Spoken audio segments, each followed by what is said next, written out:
Hello. I hope y'all are having a phenomenal week. We are back with another episode. This episode actually has a really funny story, and so a little bit about my editing process in the back end is that I have this whole collection of conversations that I have, and oftentimes I'll have like periods or months where I record a lot, and then I won't record for the next month or two and just slowly release those. Sometimes what ends up happening is because Zoom simply just saves it as a date, and I have to do a better job of actually deleting the ones that I've already posted. I accidentally completely forgot about this one conversation I had with an amazing professor from Georgetown, Alex Lundry. And one of the interesting things was this was one of the first conversations I'd ever recorded in person. So rather than on Zoom, I had gotten some really cheap mics and I wanted to actually practice interviewing in person. And so Alex was really helpful in being the first guest to actually try that out. And unfortunately, it had gotten lost in kind of the archives. And so this is actually a conversation from 2022. I believe it was in March. So it's been almost 2.5 years. And so one, you can kind of, I hope, tell a huge difference between my interviewing style now and from back then. But it was really nice to just sit in a coffee shop. It took a lot of editing to kind of remove the background noise. So if you can hear some of that, I apologize. But today's conversation is with Professor Alex Lundry. He is a leading figure in political data science and analytics. He served as the chief analytics officer for Jeb Bush's 2016 presidential campaign and also the director of data science for Mitt Romney's 2012 bid. He is the co-founder and chief product officer of Tunnel, an audience analytics firm, and he continues to innovate in the field of voter targeting and political data mining. His work has been highlighted by Wired, Fast Company, and The Washington Post, and he was named one of the top 50 influencers in politics by Campaigns and Elections magazine. I am really excited for today's conversation. We began the conversation talking about his reflections working as a data scientist. I hope you enjoyed this conversation as much as I did, and here you go. One of my biggest qualms with kind of being in this data space is sometimes it can feel like you're a mastermind, right? You're the person who's kind of controlling the strings because you're the one presenting the data and people make the decisions based on the. So my first question is, do you ever feel like that? Well, it's funny because working in this field, you get used to people describing in certain ways. And typically they'll say, they'll use words like or something. He's our data guru. I really hate that. That's so corny. Because, and they'll say things like oracle or mastermind or stuff. And I don't think that's it. I think you do have to be very mindful about how you present the data, about presenting it too much as fact. And I think that there are people out there in the data science world who put on a pair of golden data handcuffs and are like, this is exactly what you need to do because this is what the data said. And I try not to do that because I think that there's a big role for personal experience, humanity, in the decision-making process. So data needs to be a voice at the table, but not the singular voice at the table. Yes. So I always come in and kind of say, hey, but this is what I'm seeing. What are you guys seeing in the data? How do you react to it? What do you suggest we do with it? I think if we were just listening to the data, it would suggest that we go this route. However, we need to consider A, B, C, and D, that sort of stuff. And so in those conversations, what do you feel like, what voice has, I feel like when you throw data against any voice, it's how can anyone say, well, I've read this in a book, but this is clearly what the data says. So it's incredibly easy in my world for people to say like, well, I don't believe that. Yeah, look, if keeping in mind that I work in political consulting and I come out of the world of campaigns, and campaigns are informed mostly by, political consultants, campaign practitioners, campaign managers who've been doing this for 20, 30, 40 years. And they come in with a set of received wisdom, conventional wisdom, tradition. It's always been done this way. We run into that all the time. And we ran into that a lot more in, the early 21st century when we were first developing this. And it's gotten a bit easier for us to be listened to or to be considered. But the role of that, campaign mastermind hasn't gone away. Somebody saying, well, this is how we did it in the street Torricelli, Philadelphia mayoral election. And it worked then, that's always going to be there. That doesn't go away. And you see that if you've seen the movie Moneyball or read the book Moneyball, it's the same thing in baseball analytics. You have the scouts who had always done a certain way, and then the data guys come in, and there's a lot of pushback against it. That still happens for sure. And so how did you kind of find yourself in this space? How did your career kind of begin? Well, it actually started at Georgetown, where I got a graduate degree in public policy. And I did that because I wanted to work in politics. And the Georgetown program was pretty quantitative, but I actually I did not consider myself a quant person, but I thought this would be like a good hard skill to have coming out of grad school. So I'd do it. And lo and behold, I was actually pretty good at it and I liked it. And so I said, okay, well, how can I make career out of this? I spent a lot of money at Georgetown. So like, how do I make a good career? And polling seemed like the most natural fit of like politics and numbers. And so I got hired by a polling firm, and that was in 2005. And I was there for about a year. I learned how to write a survey, moderate a focus group, all that stuff. But then I left for another firm that was just starting to do this thing called data mining and microtargeting. And so it was perfect timing, because the stats background I got at Georgetown was an exceptional springboard to basically start calling myself a data scientist, and that term didn't even really start coming around until like 2008 or so. But I was one of the first people in politics to go around saying, hey, I'm a data scientist. And because that's what we were doing at this company called Target Point. We were building predictive models for voters and using that to figure out who to go talk to. And so it took off from there. And so how did you kind of get from there into working with presidential candidates? You worked with Jeb Bush. How did you get into that? So at Target Point, where we were doing this thing called microtargeting, and actually started with presidential candidates. That's where most experimentation and innovation happens in the campaign world, in the world of, campaign consulting, political consulting. And so the very first microtargeting project was done in 2004 for the Bush reelect. I was not at Target Point for that, but I showed up in 2005, and it had been considered a big success by the 2004 reelect. And so over the next few years, they refined it, developed it. 2008, we worked for the Romney primary campaign. He wasn't successful, but then we got picked up by the McCain campaign. We consulted for him. And so we were a little bit more integrated into the campaign than we had been in 2004. By 2012, the next presidential election, data science had been established enough in campaigns that we knew the Obama campaign had a full-time data science operation.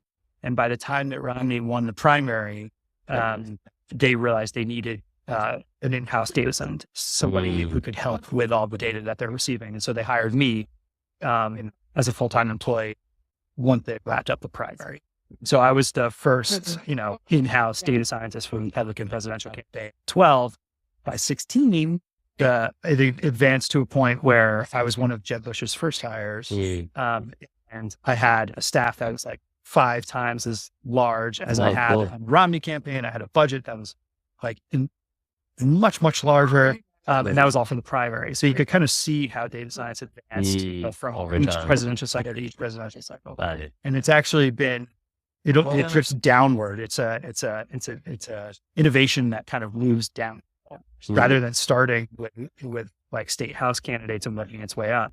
It starts with presidential because of the technical infrastructure, because of the money spent. It starts up there and trickles down to everybody else. Interesting. And so what type of decisions are you making and looking at when it comes to campaign? Most fundamentally, like the number one thing we're looking at is who do we contact and what do we say to them? And so we're making predictions about each voter because we don't have enough time or money to just call everybody up and say, who are you voting? In a perfect world, you would do that. If it was a campaign of 100 people, you would go and talk to each 100 of them, just ask them, who are you voting for and what's your top issue? But you can't do that in bigger elections. So you have to then make predictions about how people are going to vote and what they're interested in, and then communicate with them accordingly. So would the communication be happening through advertisements? Would it be happening through phone calls? Yeah, all of the above. So the way it first started was that it was just with what we called addressable direct contact. It was a direct contact that could be made to a specific person, a named person. So it was paid mail, paid and volunteer phone calls, and door-to-door. That's how it started. But since then, it's expanded to be able to hit things like digital advertising, even TV advertising. And so now really just any form of advertising, any form of communication can be targeted through this process. So how do you distinguish this line of work from a certain sense of like manipulation of how do we get somebody to like our candidate? Mm-hmm. Well, I mean, it gets into the fine line between manipulation and persuasion. Yes. Right. I think everybody would agree that it is a perfectly legitimate thing to try to change somebody's mind. Like, I put it to them. Yeah. Something they're interested in. Yes. Right. You find out, hey, I want to order Thai food and this person wants to order pizza. And, you go talk to the person who wants the pizza and try to figure out, what do you like about it? How can we get you to convince you to come along and us to Thai? That's just persuasion, right? But then there's outright manipulation, which you obviously don't want to do. It's not ethical to do. And, the issue is that microtargeting, data science, and analytics, it's a tool. It's something that can be used by anybody for good or for bad. And so if you wanted to, it could be used for manipulation, but, so too could, speech. Yeah. Right. From a podium. Yeah. Right? So too could, an op-ed. Right. Yeah. And so, that's the trick, is just really understanding how it's being used. And so I think one of the early criticisms of microtargeting was it allows you to speak out of both sides of your mouth. You could go identify a group of people pro-choice and say pro-choicey things, and you could identify people that are pro-life and say pro-lifey things. Yeah. It's you could do that, but I don't think in this day and age any candidate would get away with that. Please. We're too connected. We're too always on. We're too tracked, and that sort of stuff is revealed, I think, pretty quickly. So yeah. So where would you draw that line then? I feel like it's very thin. I mean, I think I certainly draw a line at, saying two different things out of both sides of your mouth to two different people. I think, certainly telling, using it to spread falsehoods, misinformation, all that, you can't do that. But I think in terms of stating your position and the position of your opponent and just, getting that information from people, that's a perfectly legitimate thing to do. I guess where I'm curious is in terms of the structure of which you present a certain argument, right? So if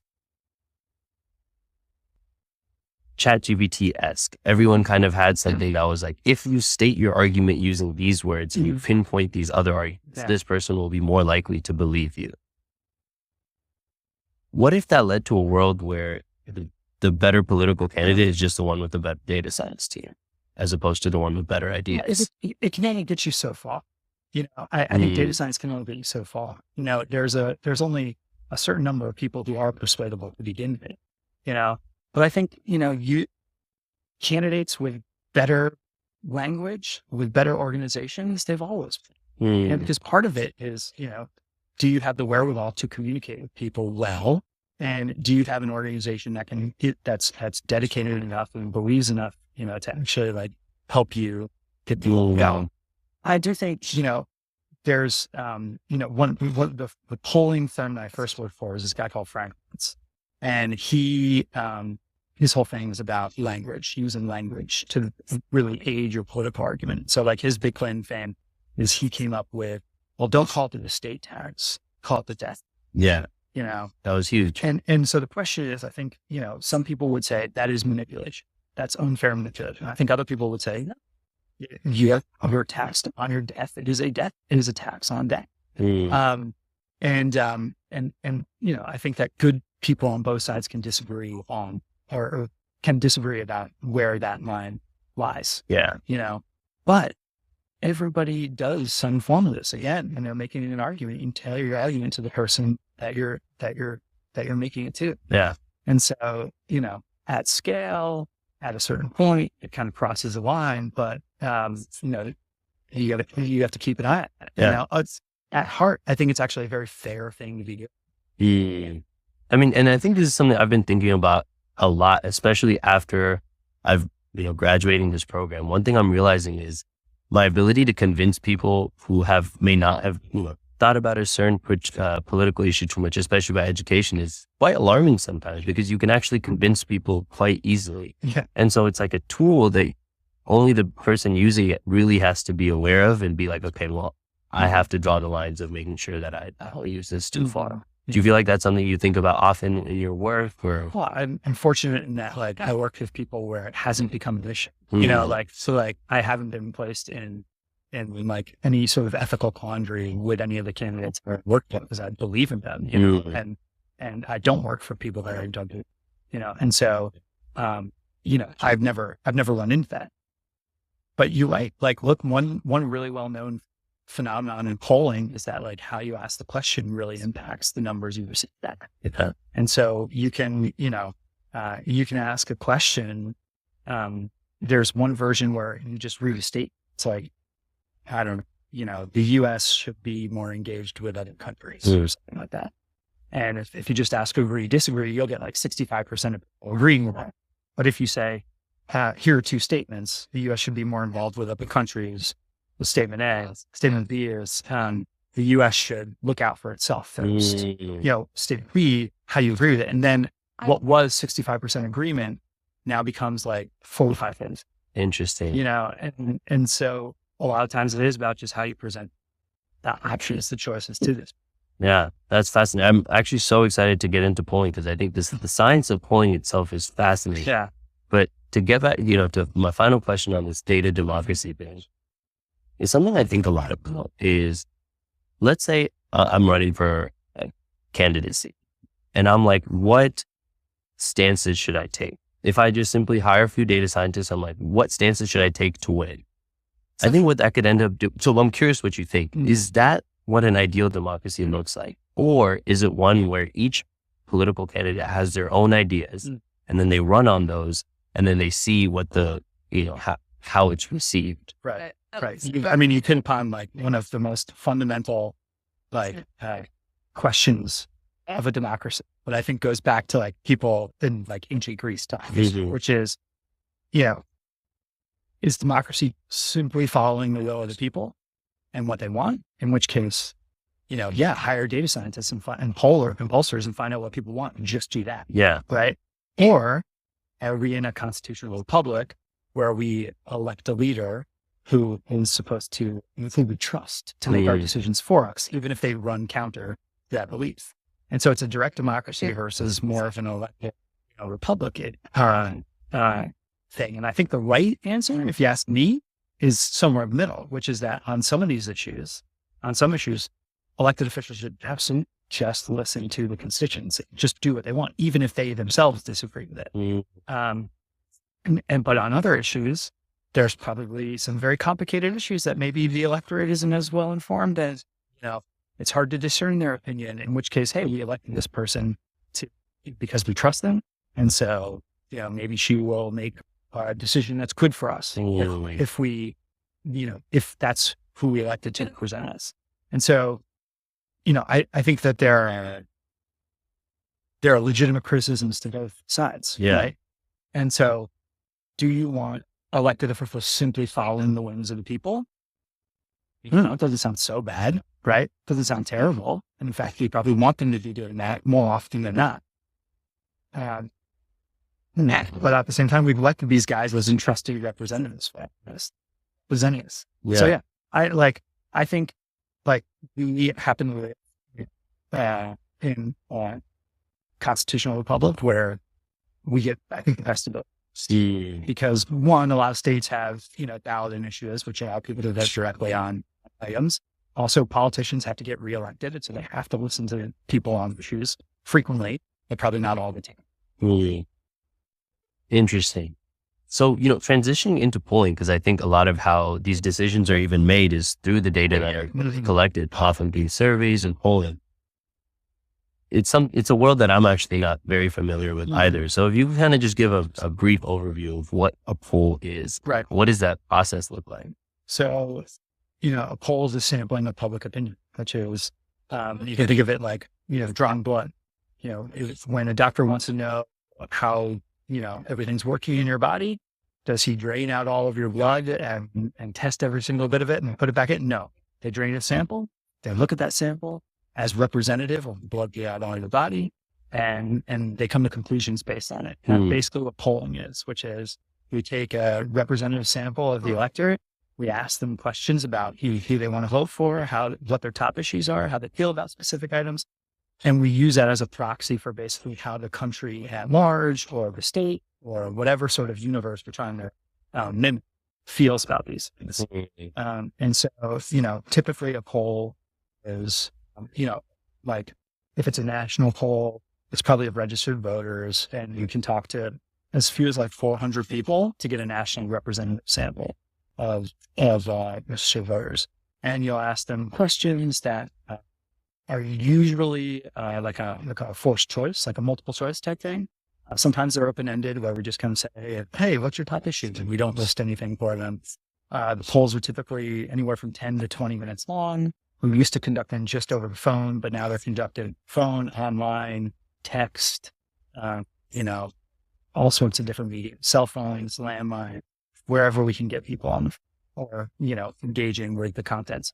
And so you brought up that earlier question, and I thought that was a fascinating one between, giving the two options versus simply just say, how do you make decisions like that to pick which type of question to ask? Yeah. Oh man, what a great question, and very hard to answer succinctly. Writing questions is a science and an art. Yeah. And writing that questionnaire is actually something that you've got to, it takes time to learn. I think first and foremost, you look to the past. There's a rich history of polling that you should go back to and say, how have they asked this question before? If they've asked it before and they've continued to ask it, that's a pretty good indicator. That's a good unbiased neutral questions. And it also allows you to have a trend line. You can actually compare it to previous questions. And so like a good example of that is there's one question that pollsters have been asking for decades, which is about the state of the country. And it says, all things considered, do you feel like our country is headed in the right direction, or are things pretty seriously off on the wrong track? And that's literally it, word for word. Right direction, wrong track. And so you've asked that question for decades, we continue to ask it. But then there are certain constructs that you do. You could do a statement A versus statement B, and then ask which do you agree with, strongly or somewhat. Or you could just give a statement, say, strongly agree, somewhat disagree, strongly disagree. And a lot of whether you're choosing those things could depend on whether you're asking a series of items, how many of these are you asking, how complicated are the statements. Like if the statements get really super complicated, you don't want to be reading to, choose this one or choose that one. But maybe if they're doing it on their phone and they can read them more easily, go back, then it's easier to do this statement B questions. But you do have to be really careful about how you ask them because you can inadvertently sign the questions. And so there's one thing called double barrel, which you need to avoid, where you ask a question, but maybe there are two items like, do you believe Congress should pass a bill that, lowers taxes and gives free healthcare? And the problem is when people answer that, they're answering the whole thing completely. And you don't know if they're responding more to more taxes or free healthcare. And so you have to like try to separate out as many concepts as possible. Do that into distinct questions. So there's tons. This is, I think, what I was thinking about earlier when I was writing up the question. I was like, what is the big main picture question I have? And this is kind of the main question I have for everyone when it comes to talking about data. Yeah. So you talked about how there's a difference between, those two questions in the first, right?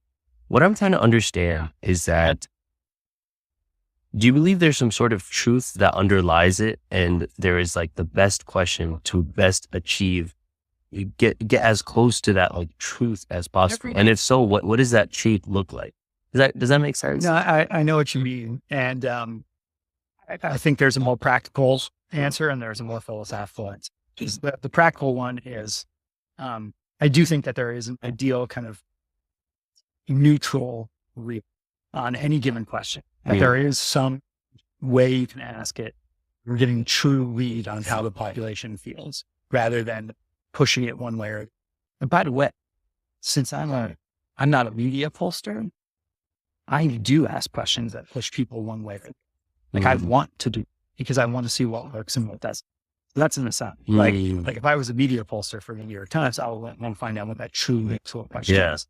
And so I do think that there are ways to kind of state something retrue, in such a way that you're getting an honest read. More philosophically, it's like, we're talking about like, Plato's forms, right? Does there exist a Platonic ideal of exactly how people feel about an issue? I don't think there is. I think these issues are so inherently, complicated and dependent on things that there is no true form. So much is a function of, how you ask it, when you're asking it, who you're asking it to, the circumstances under which they're answering it. I mean, actually today in my database class, we're talking about, you may remember the optical illusions that we did. Remember the duck rabbit one that depending upon how you look at it, looks like a duck or rabbit. Yes. People, depending upon whether you're looking at that in the spring or in the fall, in the spring, they're more likely to see ducks rabbits. They're more likely to see rabbits. In the fall, they're more likely to see ducks. So is there some true form to that? I don't think there is. I think it all depends. And so, when you're asking these questions, each individual each individual's response is a sum total of like dozen different little decisions that determine how they answer that. Yeah. And I think that's the beauty of this whole, I see this buzzword everywhere, data-driven decisions. But I think it comes from, I feel like this whole concept that as if data will solve all of our problems comes from a certain lack of understanding of the limitations of data often, for exactly why you explained. So even when it comes to pollsters, do you have a gauge of what they consumed before coming into answering some questions? Like how do you know what their background was before they even entered? Who respondents? Yes. Well, there are two possible ways you could, first of all, just the other questions you ask in the survey. You do want to ask other questions in the survey to get a profile to of them. better understand who they are. Yeah. The back 5 to 10 minutes of a survey is always done. Gender, age, income, education, ethnicity, race, all of that stuff. And so that helps a lot. Now, in this world we live in, if you're pulling off of the voter file and you have consumer file data attached, then you also know like 1,000 other things, literally 1,000 other things about that person. What sort of car they drive, how many people are in the house, stuff about their neighborhood, a ton of stuff. So that helps contextualize. So what would you say are some of the decisions that, and if you're free to share those, some of the decisions that you've impacted that you're proud of and you're like, that turned out, well, because of the insight that I was able to provide, I'm glad it turned out.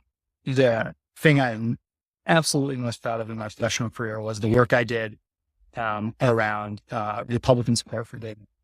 So starting in about 2008, I was part of a group of Republicans and conservatives who collected a lot of data, a ton of data about public opinion towards gay marriage and how it's changing aggressively and how especially that changing among Republicans.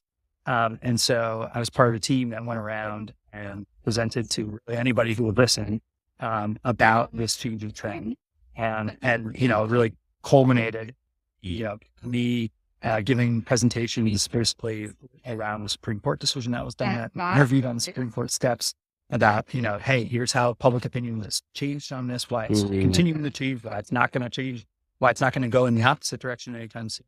And so, I look at that as one of my purposes, for sure. Nice. That's a big one too. So would you ever be interested in kind of going into a more, as you talked about, like a journalism, into something more neutral, ever? Yeah, perhaps. It's I love analyzing public opinion just generally. Yeah. So, doing something like that would be great. Yeah. But I also like, working for causes I believe in and trying to help people, trying to help create the necessary to help transformations. Yes. That's a very fulfilling thing. Yeah. Because, I know that a lot of polling, I was working for People's Analytics organization for a little bit. It was part of a company. And what they would do is they would run these polls to basically figure out how employees were feeling about the company, what kind of things we could improve upon, or the benefits that, things that you could do to improve the experience for the employee from internal. And that's some pretty cool stuff. Yeah. But I think it was a very small team and we were just growing, but I think there's so many places in which this type of work of understanding the sentiment of how people feel can be useful in so many places. So that's why I like it. And I think the thing that attracted me to it was I think as a young kid, I always wondered, like, why aren't people thinking the exact same way I'm thinking? You know, like, I don't get this. This is, but understanding and appreciating that people are different, have different opinions, I think led to this interest in like trying to better understand where people are coming from. And it's useful not just in politics, but in like stat, you know, and all sorts of issues across.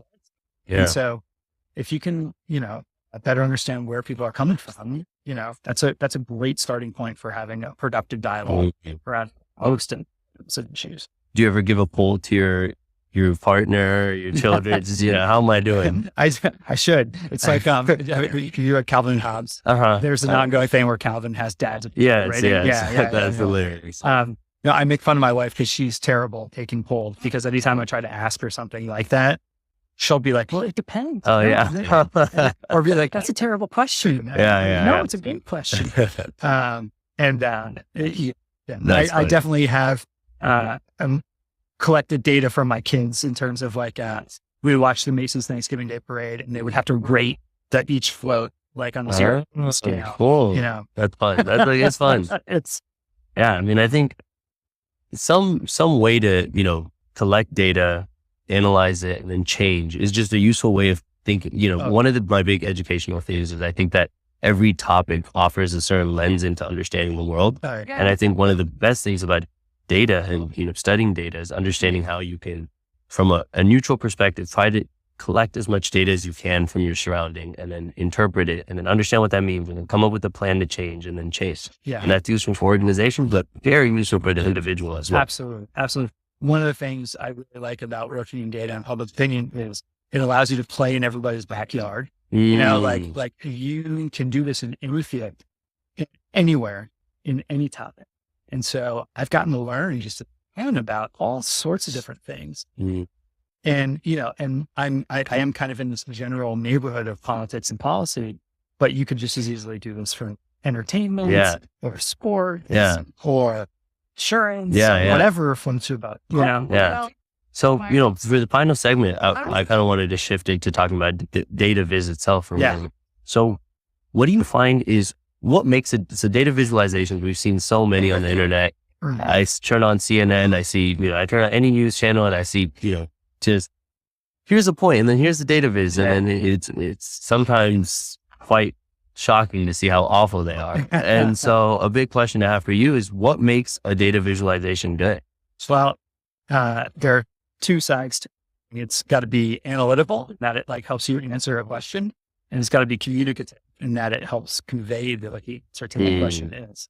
And so some of the best ones, you know, have stories that they tell, even the simplest ones. Which is, you know, even a basic pie chart or a bar graph that basically says, hey, this is the number one item and the rest are smaller, you know, can be really helpful. So yeah, like I think as long as they're conveying an insight and they're actually conveying it well, then it's a good fit.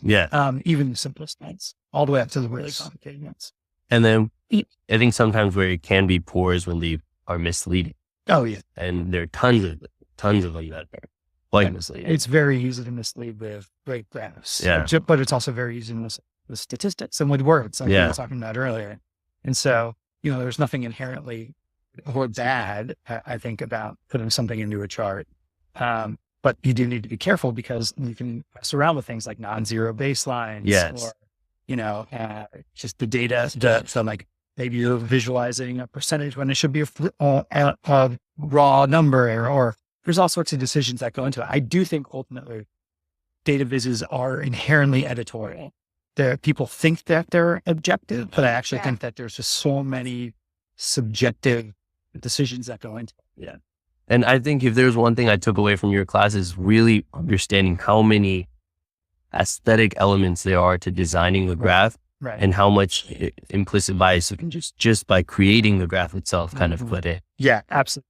So, you know, one of the things that I think I'm most curious about is, as we move into this world where data is everywhere, because it seems like now how people create an argument is they say, well, this is why I believe, and now I'm going to find 5 sources from why I believe it, and here's my data to prove it, which is typically great.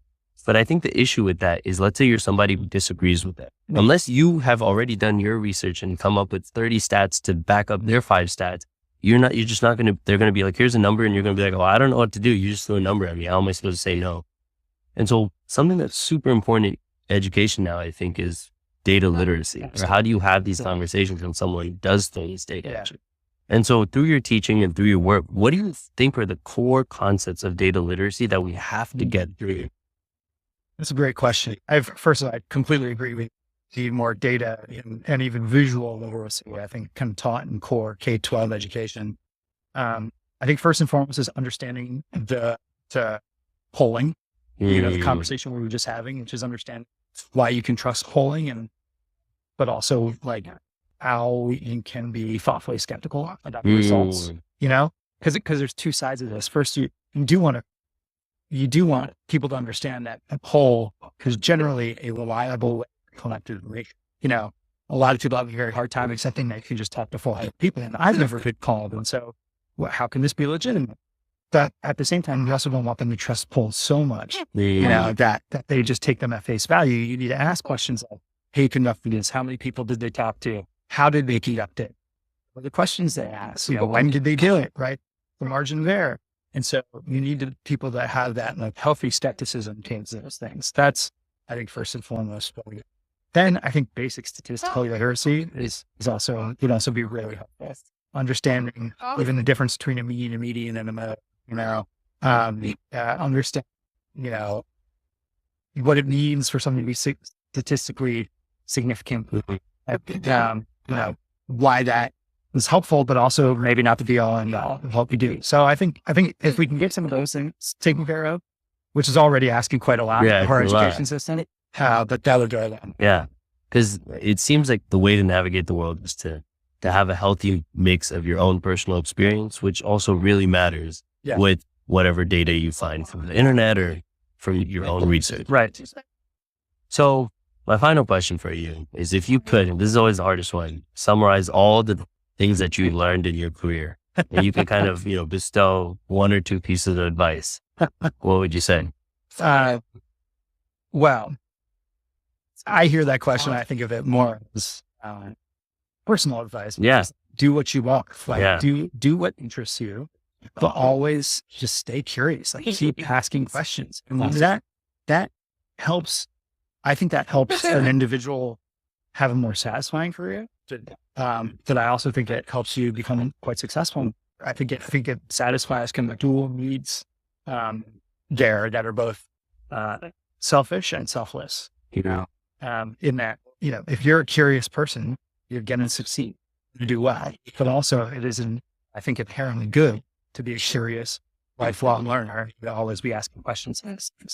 I think that's what I would distill it down. I think that's a great one too. But thank you so much for being on. I really appreciate it. This was my first in-person episode, so that was nerve-wracking, but you were a perfect person to do it. This is good. This is great fun, man. This is, I love talking about this sort of stuff. I like it because you go deep. You go deep. You get asked some of the core questions underneath all this stuff. Thank you. This isn't frivolous stuff. Yeah. All right. Well, thank you. And thank you for listening. And that brings us to the end of our conversation. I hope you enjoyed it as much as I did. Thank you again for listening and making this process so much more enjoyable. If you haven't had the chance to already, make sure to subscribe to the podcast on Spotify, Google, and Apple Podcasts to get the latest updates on new episodes. If you've been learning useful information here, feel free to leave a review as well. A little bit goes a long way in spreading this podcast. And have a wonderful day. And as per usual, stay re-educated.